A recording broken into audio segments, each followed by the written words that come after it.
So to finish off, I thought I'd help you with a explanation question. So you need to think about not only the sums to work out the answer, but also how would you explain it in words? How would you say it? So the question is, I paid for a drink using one coin and I got £2 and 19p change. Either is wrong. How do we know? Now, one of the most important things you need to think about when we are explaining an answer like this, we can't try and overcomplicate it. Don't try and think too hard about it.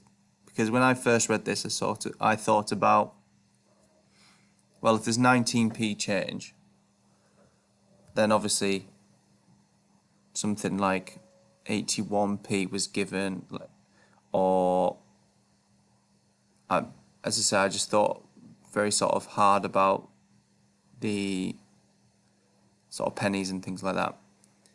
It says, if we read it again, I paid for a drink using one coin. One coin.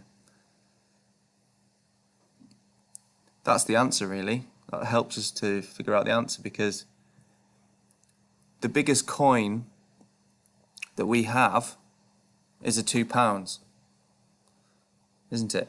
The largest coin that we have in the UK or England is £2. And how can we use a £2 coin and then get more money back? Doesn't make sense, does it? So either's wrong, because the biggest coin you can get is £2, so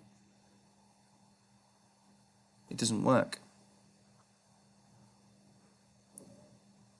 So just think about when you do these explanation questions, how would you put that into a full sentence? How would you say that to your friend or your parents?